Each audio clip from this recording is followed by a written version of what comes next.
the main thing that the main message I want to bring to you tonight is that we've had a victory, and we've had a victory in the area of the Second Amendment in terms of the people that we're sending to Washington and the people that we're sending to Madison. But we haven't won the war, not by a long shot. I spent the better part of the last couple of weeks here looking, whenever I had an opportunity, at the legislation that's been proposed in Wisconsin and on the federal level.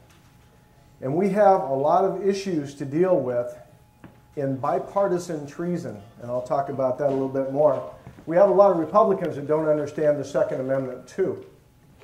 So we need to hold people's feet to the fire, make sure our elected officials understand that key pivotal issue. Now, I'm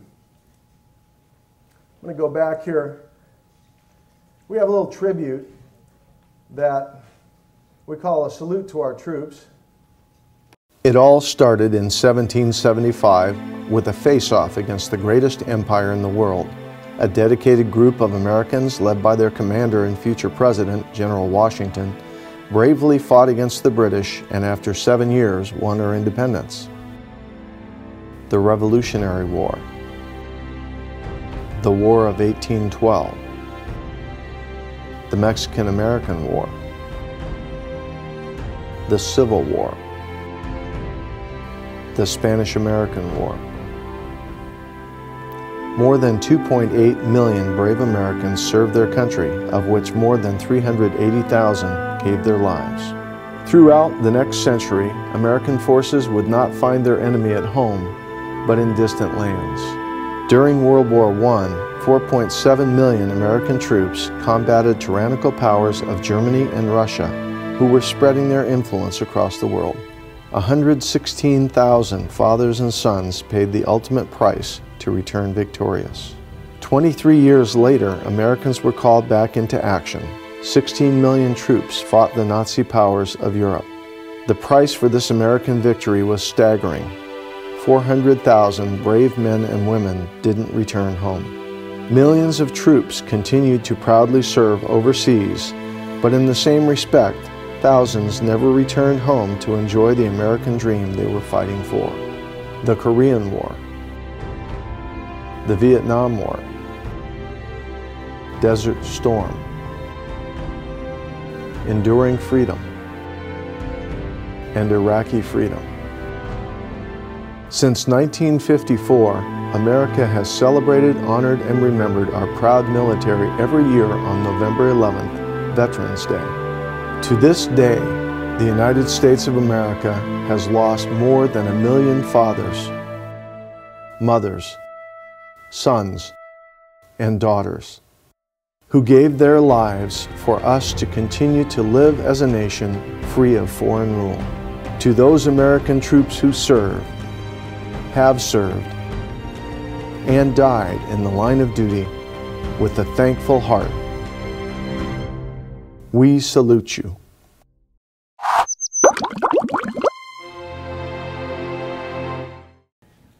Hey, you folks, I remember the reception that I got here a year ago. I came and spoke about the Second Amendment. I was very humbled and very pleased with the reception that I got on that topic.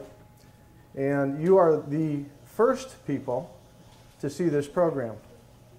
Now I'm going to start the program tonight by talking a little bit about this gentleman. If I can get him up here without the... There he is.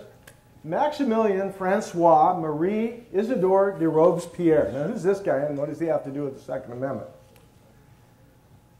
Well, what he has to do with the Second Amendment is that back in 1758, this fellow was born in France. It must have been tough getting that name on a business card. But humor aside, what are the parallels? Well,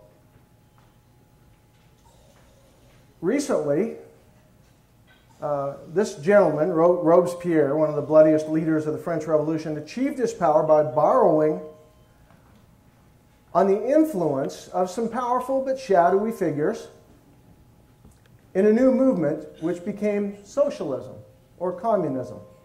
He achieved power by borrowing on that influence as an atheist and an obnoxious, egotistical socialist zealot to the core. He gathered a group around him, and he was able to create a movement that I think has a parallel in history today. Recently, socialist Nancy Pelosi lost her job, along with a number of other socialists who were unseated, costing Barack Obama some of his power as well. Now, none of these people that I know of have been tried or executed for treason. Not that it shouldn't happen. But I think it's kind of interesting to note that the parallels here are that they nationalized banks and business, forced Obamacare down our throats, took away much of our liberty and freedom. We talked a little bit about the character of the people that we're comparing here tonight. And I hope to draw the two together to give you a little bit of perspective. Robespierre dominated the French Revolution during a period of time known as the Reign of Terror. His Committee of Public Safety, if you've studied the period, you're familiar with that, chopped off heads, confiscated property, forced people from their homes and businesses, and taxed them heavily. Now, recently we lost some congressmen, some senators, and some other people in some elections. And as usual, America seems to be doing a lot better and moving a lot faster than the French. But besides nationalizing businesses and taking away our freedom, we've had Homeland Security, the current version of the Committees of Safety. Both erode liberty, both seek a disarmed civilian population. The one major difference is the Committees of Safety were able to achieve a disarmed population. But we don't know exactly how far this would have gone if they had been able to achieve that goal. Perhaps you're a fan of the French Revolution. You've been taught it was just like our American War of Independence. And I hate to burst your bubble, but it couldn't have been more different. In America, Christian people rose up armed and stayed armed, forming a free society and a government structure which limited government. In France, a band of atheist thugs built a deadly and immoral socialist oligarchy which immediately disarmed everyone and began executing all their opponents. Maybe you have some inkling by this point, even though we've had some recent triumphs, that you can't trust government, even ours. And maybe you have some suspicion that the government education you received might have had a few flaws, like comparing the French Revolution and the American Revolution. But George Washington knew about the French Revolution and exactly what had happened, and so did most of the rest of the founders. You can read it in their own words. Obama's people know the difference between the two as well, and that is why they are busily killing off the Constitution, hacking away at the roots, one piece at a time, controlling the debate, denying our Christian heritage and foundation, and that's why getting our guns away from us is so critically important to the ultimate goals of socialists. The Obama Revolution, in fact, is just a continuation of the French Revolution without disarmament and with a little less blood, at least so far. They've already proven they don't really give a rip what the people think or want. Obama has suggested that anyone that doesn't like his agenda can take a seat in the back of the bus, which I find very interesting. And he doesn't say where that bus is going. What keeps this kind of would-be tyrant from doing his impression of Robespierre with the guillotine? Guns. Lots of guns. Guns in your hands, in your closets. And we need to keep them there. Remember the Brady Bill? The attempt to implement a national Blair Holt bill? Bills to put taggants in powder and lead? Bills to outlaw the use of lead in bullets? Bills to ID ammunition, guns, bullets, and shells in myriad complicated ways? Those are steps to confiscation. Look at every nation in history. To take them away, they need an inventory and a map that shows where those firearms are. That's a key element in disarming us. In Wisconsin, there have been repeated attempts to disarm us. There were some people that told us how this was going to happen. As a matter of fact, all tyrants know the drill. Mao Zedong, the communist dictator, murderer of somewhere between 60 and 120 million of his own people, depending on whose estimates you take, told us what they planned and why. He said, quote, "Political power grows out of the barrel of a gun." Adolf Hitler and his thugs first disarmed and then imprisoned and killed their opponents. Vladimir Lenin, Joseph Stalin, Pol Pot, all the tyrants of history have kept their people disarmed or disarmed them immediately as soon as they got power in order to control and to exterminate those that disagreed. That's why they want to protect us by taking away our firearms. With the defeat last year of AB 914 and SB 643, the so-called gun show loophole bill, Wisconsinites could breathe a little easier after the last session. But with the previous examples of bipartisan involvement in gun control and ammunition control efforts, we cannot go back to sleep. One of the most uncompromising groups in the state, Wisconsin gun owners, rated the candidates on their stands on firearms and the Second Amendment before the election. I think you might find it interesting to look at the responses. Opportunities still exist. And some of these candidates have waffled in the past. Some of our elected officials have waffled in the past, and some of the new ones may. We must hold every elected official's feet to the fire in order that they abide by the Constitution. The will of the people is very important. The rule of law is critically important. And that's why the Second Amendment is one of the most important portions of that rule of law. It's our protection against tyranny. We have key issues that we can push forward, like the Castle Doctrine. How many of you here are familiar with the Castle Doctrine? You should become familiar with the Castle Doctrine. That is in Georgia and Florida and many other states. That is the guarantee in the state constitution, state function of law, giving people the right to defend their homes and making sure it didn't give them the right, it protects their right, and it delineates that right. So that we don't get in a situation where, 3 years ago, I had a gentleman break into my home, walk in my front door at 3 o'clock in the morning. I held him at gunpoint. I did not shoot him. He went away. And when I mentioned to the policeman that if he had acted aggressive and come back through my door after he was once ejected, I would have shot him, the policeman's response to me was, well, then you would have gone to jail. Issues like gun seizure for certain misdemeanors contained in last session's SB 380 and 381 and other bills, pushing supposedly necessary limits on our rights to keep and bear arms, on ammunition, etc. Some so-called conservatives have favored intrusive background checks on all firearm sales and transfers. That is that identification and that map. Just like what was pushed in SB 643. There are laws against felons and others owning guns. Let's enforce those and leave the law-abiding alone.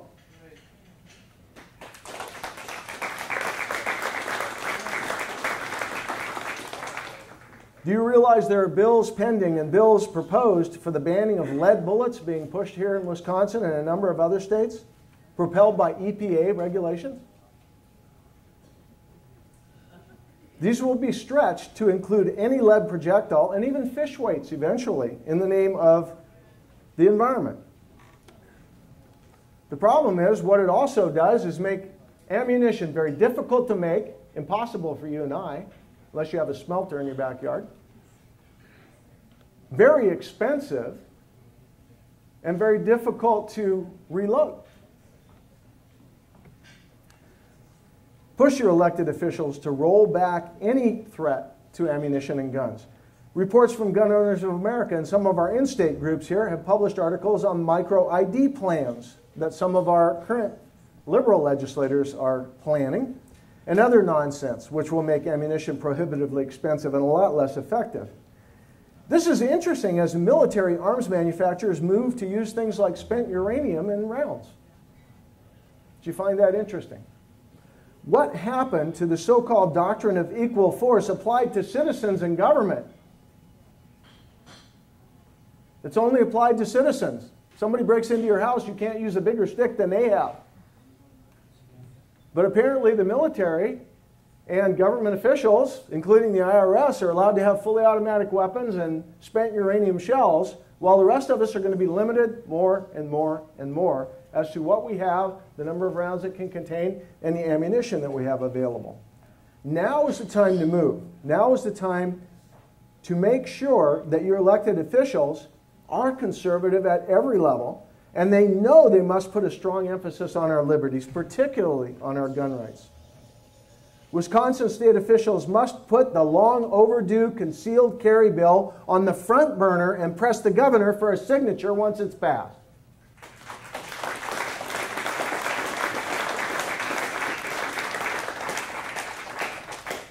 If big government socialists like Pelosi and Obama are going to replace our free nation with an oppressive big government system like the one Robespierre terrorized people with in France, Americans must first be disarmed.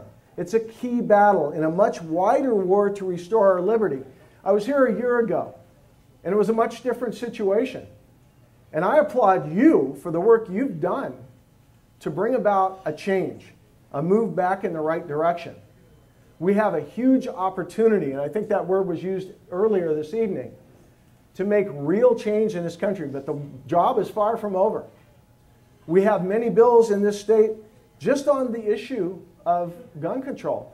There are many minor restrictions, and we have a Republican, Mr. Van Hollen, who's our state attorney general, who has expressed displeasure with the recent decision to recognize and respect a man's right to carry openly a firearm in his own fenced yard.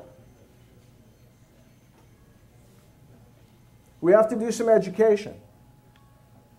You know, we have to give the French some credit. With Robespierre, even his own people eventually decided he was just plain nuts and concluded he was too dangerous to keep around, particularly in a position of power. We can only hope sufficient Americans draw the same conclusions about some of the remaining elected officials.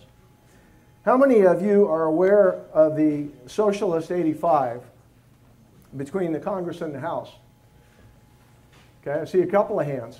There are basically 80 people who have signed up for a socialist organization recognizing that they are in fact socialists, and they are in those powerful positions in our Congress and our Senate. And only 11 of them were removed. There's still a lot of them there. Thomas Jefferson told us that our nation is different. He was familiar with France. And we have a precedent in our history. He made it very clear. Here's what he said.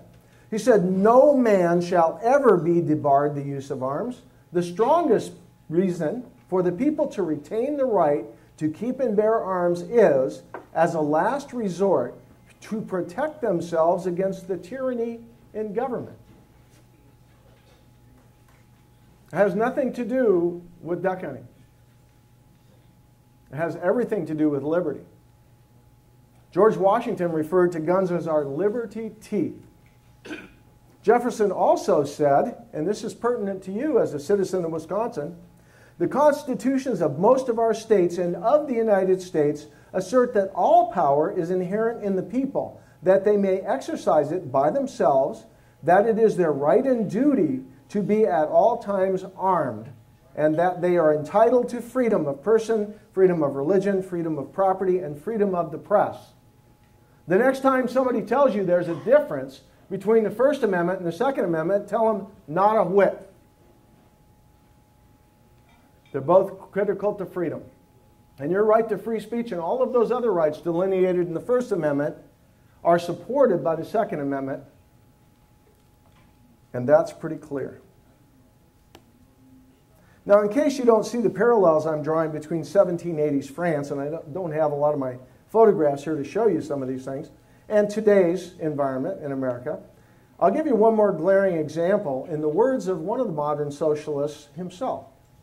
In a recent book called The French Revolution and Its Legacy, A group of admirers among our liberal academics in America gives glowing credit for the revolution and all the violence, death, and chaos that caused, the bloody terror and anti-Christian slaughter that went on in the Vendée and other areas of France, to the early socialists.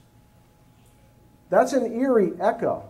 All the way to the U.S. elections of 2008, Professor George Steiner's convoluted words are this, and this is pure socialist gobbledygook. He said, "The barest enumeration of the consequences of the 1789 revolution enforces the realization that the world as we know it today is the composite of reflexes, political assumptions and structures, rhetorical postulates bred by the French Revolution."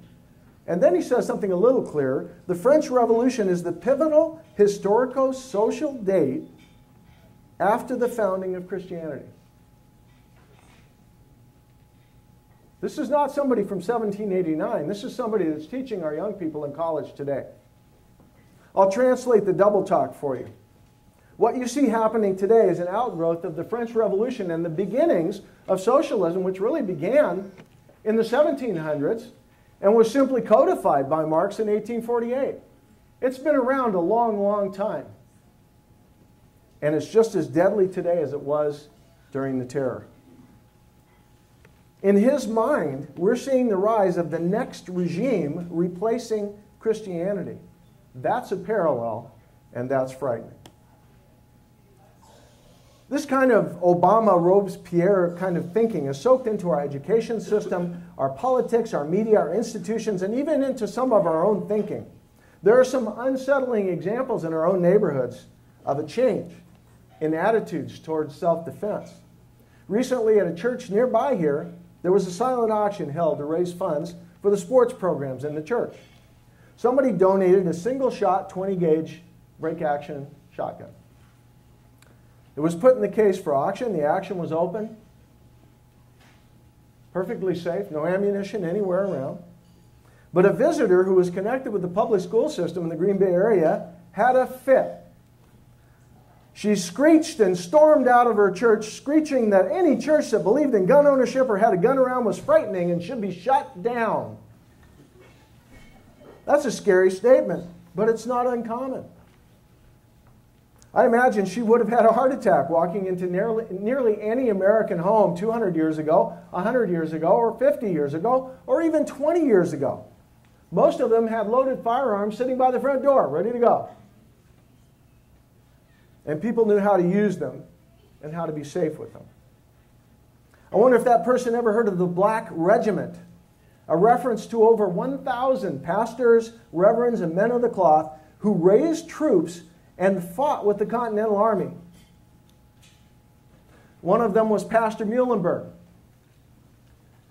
It was the habit in the day to wear a long black robe that covered their clothes. They felt that it distracted from the preaching if they had any clothes on that had any kind of design or color to them. So they wore these long, plain black robes when they preached.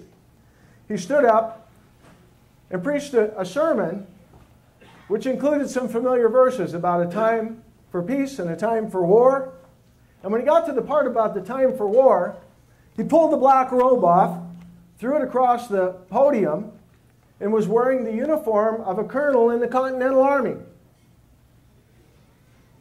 He said, "I go to fight against tyranny. Who goes with me?" And he raised a regiment of 1,000 troops from his own church and community. That became the 1st Virginia Regiment, the most famed regiment in the Continental Army.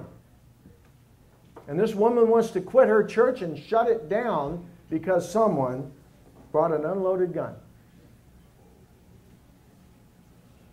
I see it twice a year. When public school educated young people, maybe some of your young people, come in and take my Hunter Ed course. I'm a group leader. We have 20 instructors. We teach a large group twice a year. And I see young people, 10, 11, 12, 13, 14 years old, who have been TV educated, public school educated.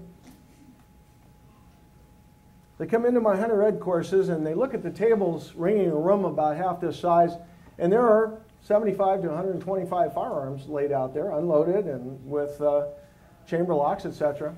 And I see a dozen or more of those young people shy away from those tables as though they thought those guns were going to jump up and bite them. And these are not the liberals' kids, folks. These are hunters' kids. These are outdoorsmen's kids, country folk. Brainwashing. Anybody here know what the battle cry, the major battle cry of the Continental Army was? In most of the battles the Continental Army went into battle in, as they went forward, the battle cry for the Continental Army was "No king but King Jesus." You can't even teach that in the public school anymore. Obama's people know all this, and they promote the brainwashing too, in media and at school. They're killing the principles of the Constitution the same way that they're killing the letter of the law, by ignoring it, by avoiding it, by circumventing it.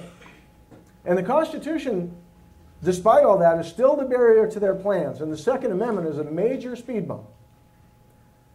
They're out to outlaw and dismantle your Christian heritage with it and the foundations of our liberty. As you've seen, if they have half a chance, they'll replace our godly nation and its government with the same oppressive big government system that Robespierre erected. And you've even seen that socialists and leftists will sometimes admit that. Remember, they called it the terror. Nice, huh? Coming soon to a nation near you. History in the last 3 centuries proves that if we allow ourselves to be disarmed, we can expect that kind of tyranny. Firearms are not the enemy. Socialists and big government are. Don't let your friends and neighbors fall victim to the scare tactics and the false research used to promote gun legislation. I'm going to give you an example of just how statistics can be used to support a lie. Statistical analysis. The number of physicians in the United States, and I'm not just picking on Mr. Kagan, although it's fun to do so. The number of physicians in the U.S. is just over 700,000, according to the Government Department of Health and Human Services. Accidental, intentional, and malpractice deaths caused by physicians in the U.S. each year average just over 120,000. These are deaths from misdiagnosis, accidental damage in surgery, overdose in hospital and facilities, wrong decisions, malpractice, wrong medications, poor surgical procedures, infections due to poor procedures or poor performance, etc. Those numbers are also from the Department of Health and Human Services. So, let's do a little math. Accidental deaths per physician in the U.S., per physician now, is 0.171. That's just over 1/6 of a person per physician, or 1 for each 6 doctors. The number of gun owners in America, by a very conservative estimate, is 80 million. I think that number is very low. Gun deaths by all causes, including police shootings, are just over 1,500 per year. And that's actually been dropping. So, doing the math, that's 0.0000188, or 1 death for each 53,191 gun owners. So, if you've done the math and you know the statistics, it's pretty obvious. Gun owners are safe people, and we need to eliminate all those doctors now.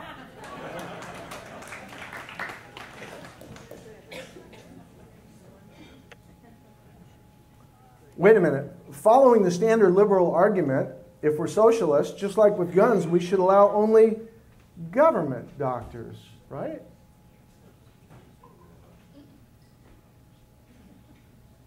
Well, I guess they're consistent.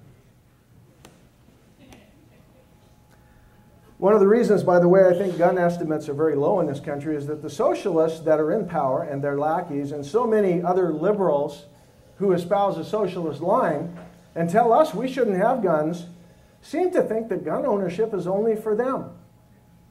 I used to have a bumper strip. I'm looking for a replacement. How many of you have ever heard of Carl Rowan? Carl Rowan was a Philadelphia journalist who was extremely anti-gun. He was the leader among journalists against gun ownership. Nobody needs a gun to protect themselves. That's what the police are for. I wish I could show you this article here. Maybe I can get that up on the screen here. Let's try.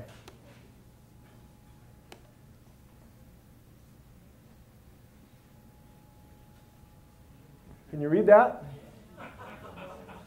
Okay. Trial opens for Rowan in shooting of trespasser. It seems that a 16-year-old boy decided to take a swim in Mr. Rowan's swimming pool in the backyard of his exclusive area house. And Mr. Rowan took an unregistered, unlicensed pistol in the backyard and shot the young man for swimming in his pool. So I think there's a lot more guns around than maybe we think. Maybe we ought to count all those liberals. They probably have them, but they're hiding them. So those promoting stuff like socialism also use our schools, our media to engage in the same propaganda. They use our newspapers. And they use the same propaganda against guns with our own children. In fact, these types have proven over and over and over again that part of the plan is to utterly obliterate guns for citizens, along with the Christianity and the morality and the social political order that has worked so well in this country. They destroy the Christian belief in free enterprise and what it has built and erect big government control. So we've seen a little sampling of that. You know, I had a debate with somebody who's a rabid socialist not too long ago, and we started on the subject of firearms, but we ended up on the subject of how well socialism works. And I pointed out that by last count there were 176 or 177 different societies and countries and governments that have been founded on a socialist basis. None of them have survived intact other than the brutal communist regime in China, Cuba, and a few others around the world. And I don't think anybody really, I haven't heard of too many people moving there for the freedom. And it hasn't worked well anywhere economically. And the response to me, and you got to get this mentality, was, well, it just hasn't been done right. What's puzzling is that people like you and I keep allowing it. The Judeo-Christian system that has allowed so much liberty throughout history, particularly here in the USA, keeps lapsing in these systems like Russia, China, Germany, Vietnam, Cambodia, Cuba. Can we really afford to keep the current versions of Robespierre in office while they hope to disarm us? History will give you the answer, and the answer is no. In America, elected officials and citizens should be constitutionalists at every level, in every instance, and should all fight to limit the power and size of cost of government or go home. A lot of them did here recently, not by their own volition, but I think it's time to send a lot more of them home, including the remaining socialists still in high office. And all of these elected officials should be promoting open and widespread gun ownership and liberty, and with it, our freedom. Now remember, George Washington didn't talk the redcoats into freedom. He shot them. There's unanimous agreement among the people that built our Constitution and those documents. On this subject, all the founders were quite plain. Here, every private person is authorized to arm himself. John Adams. Americans have the right and advantage of being armed, unlike citizens of other countries whose governments are afraid to trust the people with arms. James Madison, father of the Constitution. A little more can be reasonably aimed at with respect to the people at large than to have them properly armed and equipped. The scheme of disciplining the whole nation must be abandoned as mischievous and impracticable. Alexander Hamilton. To preserve liberty, it's essential that the whole body of people always possess arms and be taught alike, especially when young, how to use them. Richard Henry Lee. If you don't have one, go get one and learn how to use it. And George Washington said it very simply and eloquently, a free people ought to be armed. Remember Patrick Henry?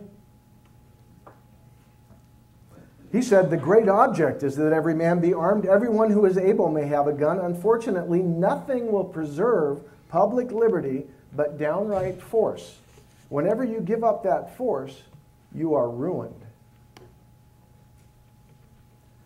Folks, outside of the punishments that are already prescribed by law for criminals and for criminal acts, the proper amount of gun control over law-abiding citizens in the United States is none. You may think I'm taking a radical stand. I stand with the founders. The War of Independence was fought and sparked and begun when the British marched on Concord and Lexington to take cannon and shot. How many of you have a cannon in your closet? How many of you should have the right to have a cannon in your closet if you can afford it? You want one and you're a law-abiding American.